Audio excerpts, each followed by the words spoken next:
Olá, eu sou Rodrigo Machado Correia e hoje vamos conversar sobre um tema polêmico. Tema este que várias pessoas estão com dúvidas, que é o contrato de locação. E a pergunta mais feita sobre a questão é: eu posso parar de pagar o aluguel em decorrência da pandemia? Ou pelo menos reduzir o valor do aluguel? Bem, o primeiro ponto que gostaria de esclarecer é que não existe no ordenamento uma obrigação expressa que determine o dever de que a pessoa que sofreu o desequilíbrio econômico, desequilíbrio este em razão de acontecimentos extraordinários ou imprevisíveis, precise sentar com a outra parte do contrato e negociar antes de ingressar com uma ação judicial. Agora, ainda que não haja previsão legal expressa, boa parte da doutrina entende que por força da cláusula geral de boa-fé, cláusula essa contida no artigo 422 do Código Civil, que impõe um comportamento mútuo de lealdade contratual, as partes envolvidas no contrato têm o dever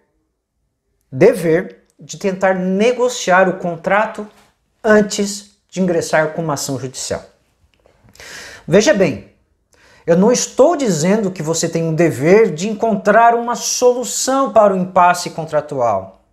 O que estou afirmando é que há um dever, pelo menos, de tentar encontrar uma solução extrajudicial. Antes de você ingressar com a ação de revisão contratual, trata-se de boa-fé. Nas questões de locação, além dos casos de um possível desequilíbrio econômico gerado pela pandemia, há um problema. Principalmente nos contratos de locação não residenciais. Um problema com a utilização do bem, com a sua fruição. Ou seja, eu celebrei um contrato de locação com o objetivo de manter um restaurante ou uma loja, mas em decorrência de restrições impostas por entes governamentais, principalmente por estados e municípios, eu fico impossibilitado de utilizar o espaço locado.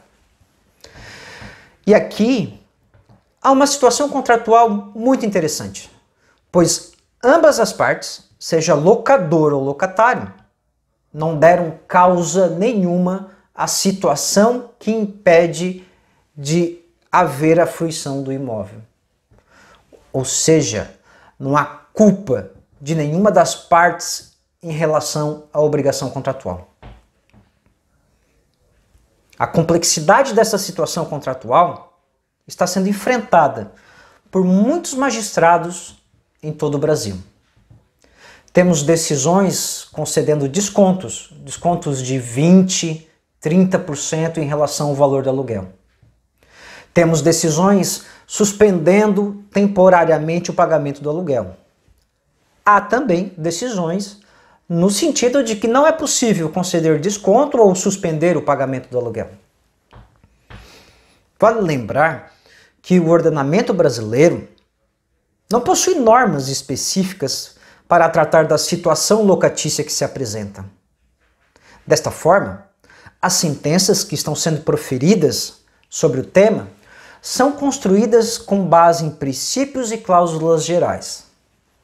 E além da teoria da excessiva onerosidade ou a teoria da imprevisão, uma das teorias utilizadas nesta construção até o momento, principalmente na questão de concessão de desconto, é a teoria da frustração do fim do contrato, onde o magistrado analisa a relação de fruição do imóvel, ou seja, até que ponto você está usufruindo do seu contrato, fruição esta que foi limitada por fatores externos e alheios à sua vontade, você não deu causa a ela, e a partir da sua utilização do imóvel, aplica um desconto proporcional ao valor da locação. A teoria da fruição do fim decorre da análise do artigo 421 do Código Civil. Sobre essa teoria, recomendo também a leitura do enunciado 166 da terceira jornada de Direito Civil. Então, na prática, o que eu preciso fazer sobre o meu contrato de locação? Vamos lá. Primeiro, você deve iniciar uma negociação com o proprietário do imóvel. Evidenciar a ele toda a situação enfrentada. Seja sincero. Se necessário, apresente os números que comprovam os seus argumentos. Se exponha documentalmente. Lembra você que se tiver que entrar com um processo, todas as informações constantes neste processo serão públicas. Logo, não há motivos para você não apresentar provas de seus argumentos à outra parte do contrato. Tente deixar esta tentativa de negociação registrada de alguma forma. Pode ser por e-mail, mensagem de WhatsApp ou qualquer outro meio eletrônico. Ou uma ata de reunião assinada por ambos, pois esta tentativa de negociação pode ser utilizada como prova posteriormente, caso seja necessário um processo judicial. Se conseguirem entrar num consenso, finalizem, redigindo um adendo ou um aditivo contratual, com todos os termos da negociação efetuada.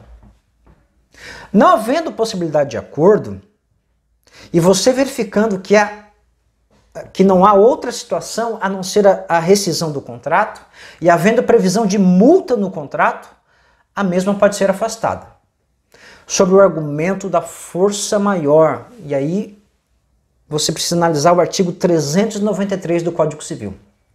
Aqui, você vai cumprir com todas as obrigações previstas em relação à entrega do imóvel, contudo, irá afastar a incidência da multa contratual em decorrência da rescisão antecipada do contrato.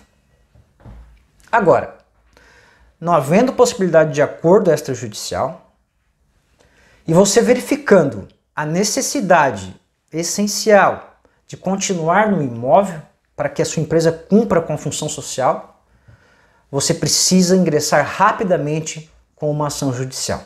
Falo rapidamente, pois aqui você não deve esperar para levantar argumentos importantes como a força maior, a teoria da imprevisão, onerosidade excessiva ou da frustração do fim do contrato em contestação, numa contestação de ação de despejo.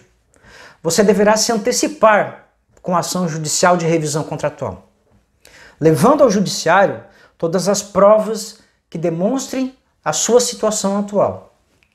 E aqui, o juiz analisará o caso concreto e principalmente as provas produzidas, sendo que as decisões judiciais no Brasil, como já expliquei, têm variado muito, vez que vivemos uma situação jurídica única e excepcional. Por hoje ficamos por aqui. Espero que as informações tenham sido úteis e até a próxima.